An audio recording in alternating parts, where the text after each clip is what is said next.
So what we're going to do is we're going to roll through a couple new products that we worked on for pickups, SUVs, and cars that are diesel powered. So why the question you might ask is, well, why the heck do you really want to do this, Mr. Nyholm? And I'd say for a couple really important reasons. First of all, I'm sure anybody that likes diesel or has an affinity for diesel or actually hates diesel and anyone in between probably knows a term called VW Gate. And that was when VW decided that they wanted to try to cheat our emission system in this country by reprogramming the computer when hooked up to a smog checker and change the ECM programming, which would then change its emissions. Well, they got busted, they got fined, they paid a lot of money, and they took all their chips and ran. So that's VW, Audi, Porsche. Everybody took their diesel vehicles, Mercedes, and they all ran away from this country in fear of who would be next to get sued and pay our country a lot of money. The problem with that is there were hundreds and thousands of those vehicles driving around the road, which then left a gap. Now those gaps are being slowly filled by US brands. You have some cars that are out there. The Cruise has been out for quite some time. GM has some SUVs that they put a little Duramax in. You've seen the F-150 and the Silverado come out recently here with some V6 options. The Colorado Canyon, the Ranger.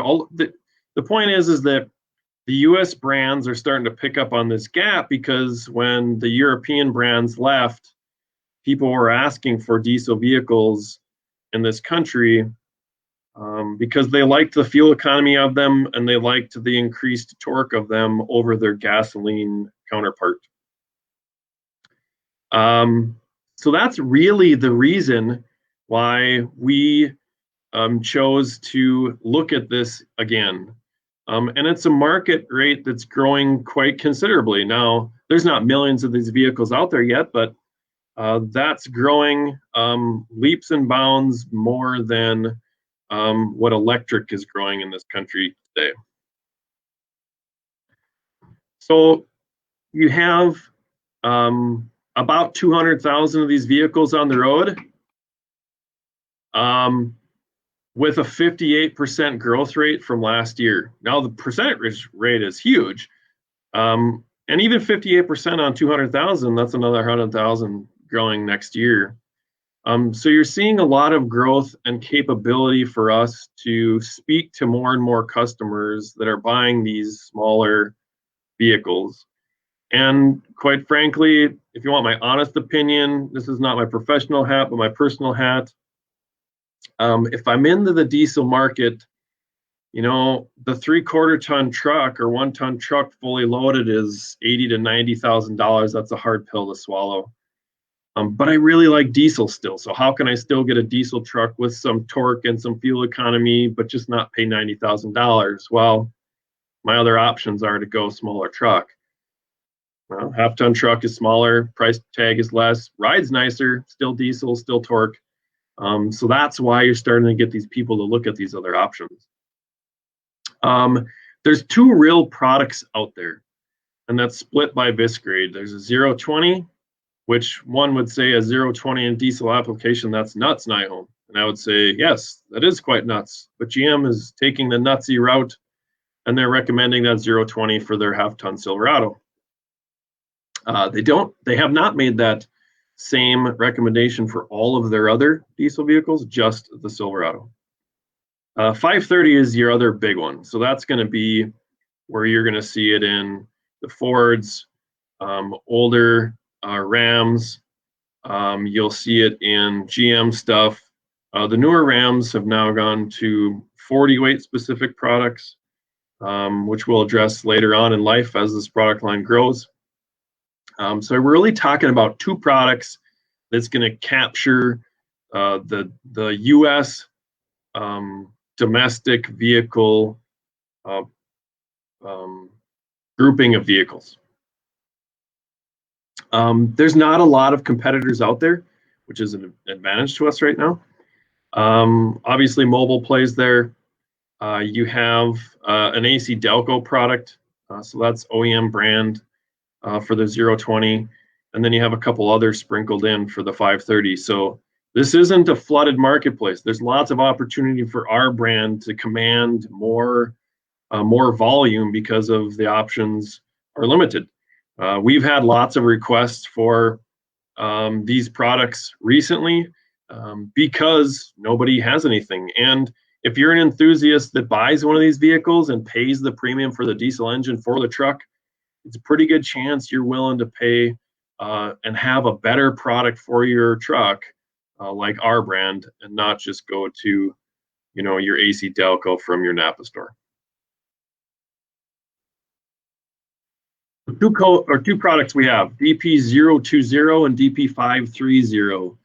We're launching them in quarts and drums only right now. And the quartz deal is pretty simple. It's just due to size of sump. It's the most convenient pack size for these engines that take anywhere from 4 to 6 quarts tops. You can see the list of vehicles that we have there. The 020 carries the Dexos D spec only. It's designed for the GM truck. It's the only truck that requires the 020. So that's the only spec that we really need. The other 530 carries some other specs, a Ford, Chrysler, and then a C3 spec, which opens up some capacity for international to sell that, because that's the diesel spec that even Ford and GM, which is Opel brands outside this country, that's the spec they target. And the difference between Dexos 2 and Dexos D, that's really just the calendar year. There really isn't much for performance difference, but it's what GM has migrated to. They used to have Dexos 2 as the counterpart to GM Dexos for gasoline. Dexos 2 is the diesel. They have now changed that to Dexos D. They just haven't cleaned up their language yet to say that Dexos D is what you need for all of their diesel vehicles. It's sold in US and Canada. And the claim that we have on there is delivers up to 6 times more wear protection than required by industry standard. And we'll get into an FAQ later on how that 6X claim is different than the max duty claim that we have on all of our CK4 type diesel products. I'm sure you've seen these already. Here are the labels, the front labels specifically for this. We tried to build these. So one, you get caught by the brand. That's the first thing. If you think about retail shelf type products, people are caught by top-down reading. So if you look at all of our labels, you'll see that the brand is always on top, followed by whatever the name of the product or what this product is, right? So it's diesel oil, and then who is it for? This is for pickups, SUVs, and cars. This is not for an over-the-road truck. These are for pickups and smaller. Visgrade, and then we typically put some marketing badge on there that says, why should I buy this over the other brand sitting next to it? Now, we're not on every retail shelf. I get that. I understand that. But everybody understands retail buying, and that's how the brain thinks. So this is how we try to design labels to meld well with the way the human thinks. Back labels, pretty simple. Although we cranked up the American reference. This is for American diesels for American diesel performance. These are not for whatever VW and Audi that went back to the auction site and now some other guy that bought it and is driving it around. These are for American badged vehicles. We carry the Visgrade, the specs. As you see on there, we do make a note that do not use in applications that require API CK4 or API SP or earlier specs. This is not a gasoline related product, and this is not a CK4 replacement product. This is a new category of products for small, lighter duty diesel vehicles. We carry the same formulated, blended, and packaged in the USA. Again, we try to crank up the born in the USA type of reference because that's what these trucks are. Pricing, we normalized for both of them. So whether it's a 020 or 530, I don't care. This product line will carry the same pricing for both products. If you look at the market price for a 020, those other couple brands that you saw are $11.55 a quart. That gives our MSRP a pretty commanding lead to build volume here, and even more so on the MLM side. If you look at the 530 realm, you're at 11.91. So that's what you're going to see out there. Again, we price these intentionally so that we could be competitive here. We're going to be, I can't say we're first to the market. You've seen those other brands there, but we're fast followers, and we're going to try to command some volume. Again, these people are buying these trucks because they're enthusiast vehicles owners, enthusiastic people. They would lend more to our brand. Hopefully we can capture some more volume there. Hopefully you've seen this in some communications that we put out before, but this is the true value proposition. I mean, this is why you'd come to AMSOIL for this. And it's all about, if you're willing to pay more for your vehicle, if you want more power, if you want the reliability of that diesel engine in a half-ton truck, then you want something that says, hey, I bought this American-made vehicle. I want to run the American-made brand. I want an American-made product that says it's for an American-made truck. AMSOIL is the one that does that for you. Mobile has, so your big competitor might be Mobile there. They don't speak American flavor. They don't speak American language. They say this is an ESP product. It's made for European vehicles, American vehicles. It's a common product across the board. The problem is that you get a guy that has a Chevrolet Silverado truck he just bought and paid, I don't know, 50, 60 grand for it, let's say, and he goes and looks for options. He's going to find European flavored oils for his American badge truck. That's really weird. And it's another reason why we came out with a specific product line for these American vehicles, is to put in a European oil into an American-made truck. And I know we've recommended that in the past, but it's just strange, and we've got a lot of pushback from that. Can't you come out with a product that carries my spec that sounds like it's made in the USA? Why do I have to put European oil in my US truck?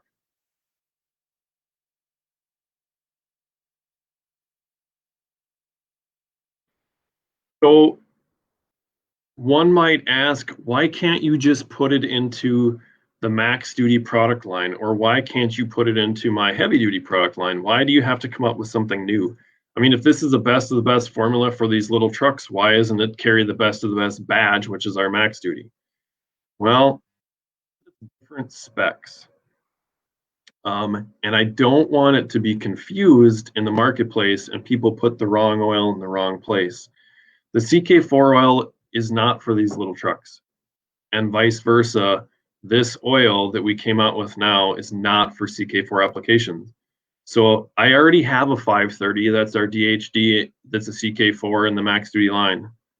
If I were to come out with another 530, how would I do a good job at differentiating those two VIS grades in one product line? It would be very difficult for you guys perhaps to even decipher that or to make the recommendation.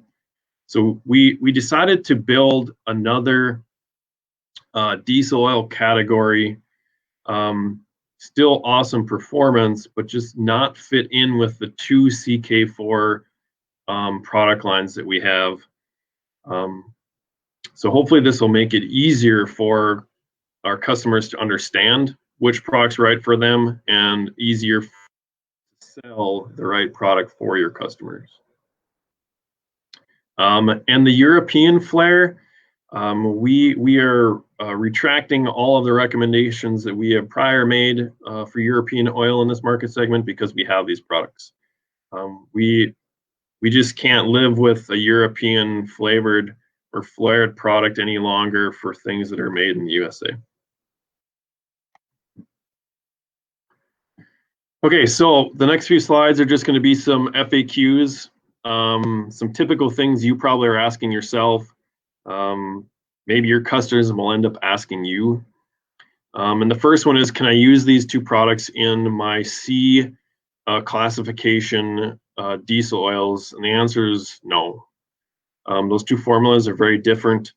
The dispersants that are used and detergents that are used in these two formulas are different, and that's because of the appetite of the two engines, and the soot particles and byproducts of combustion are different between these two, and what I have to manage when that stuff gets in the sump. So I don't want these two different products being contaminated in different vehicles. Can I use these in my gasoline engine? No, these are not gasoline flavored products. We have gasoline engine oils. You got a laundry list of great gasoline engine oils from OE to XL to Sig Series. Just stick to those. I know there might be some guy that says, "Hey, I got this half-ton F-150, and oh, by the way, my wife drives some other vehicle. Can't I use this one oil for both?" Although that sounds really convenient and nice, the answer is no. Can I use these in my Euro engines? So VW, Audis, those guys still floating around here. The answer to that is, again, no. We have two different formulas. The Euro formula is not just this product with a different label on it. We didn't take the Euro formula, slap it in this bottle, and put a different label on it. That's not how we did this. This is a completely different formula based on the appetites of the engines that we're dealing with for these trucks, cars, and SUVs. The Euro engines have a little bit different appetite, so we have a different formula for them. So don't recommend a Euro oil for these trucks and this oil for a Euro car.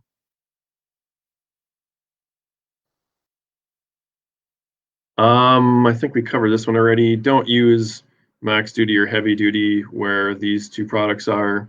Again, the appetites for detergents and dispersants are different.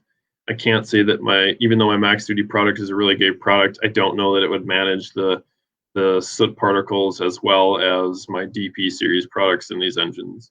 They're just different. How often should I change the oil? Currently, we launch these products with an OEM service interval. We're going to work on that because the chemistry is top tier. It is max duty like chemistry for service interval capability. Pay attention to service interval capability when I say that. So we're going to take some time in 21 to do some studies and some field trials to see whether we can change the service interval recommendation that we put on the labels. But today, as we launch them, they're OEM service interval. So whatever the OEM says, follow that. I'm not saying that 6 months from now we won't change that and update the labels. And when we do, we will communicate with you, make sure that we're all on the same page. Will the DP series oils protect my emission systems? Yes, AMSOIL would never launch a product that would be detrimental to the after treatment systems behind the engine. In fact, these oils are very good for the after treatment systems because the oil consumption of these oils will be low, and oil consumption is one of the things that is the biggest hit to the DPF behind that engine.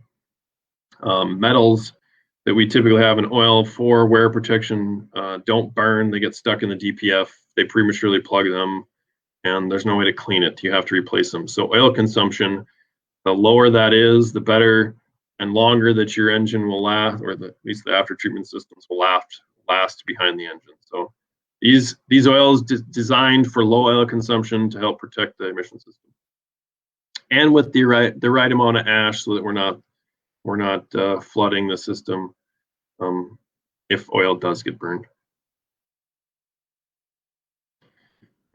So here's the 6X wear claim. It's not the same claim that we have on our max duty. Even though we say 6X, one could say, well, it's the same thing. It's using two different tests.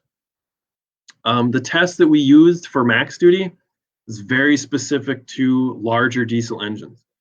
It is more common, that scenario is more commonly found in those larger diesel engines. The test and spec that we used for the smaller engines ironically came up with the same 6x claim. It was not by design, by the way. It wasn't a target of ours to make 6x.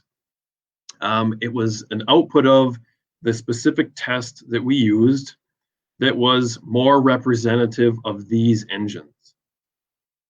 So the claim that we have here is very representative of the operating conditions and the service duty and the loads that these smaller engines would see. So we're providing exceptional wear protection for the service life or the service duty that these smaller engines will see.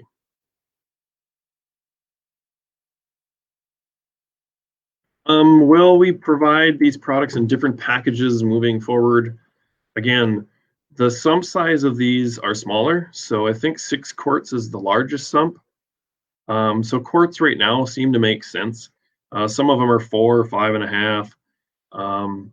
So right now it's quarts. The drum was released. If you guys have some oil change shops that you want to get this into that need an offering because they're having a hard time finding a solution, which is the case today. But we're going to stick to quarts in a drum right now.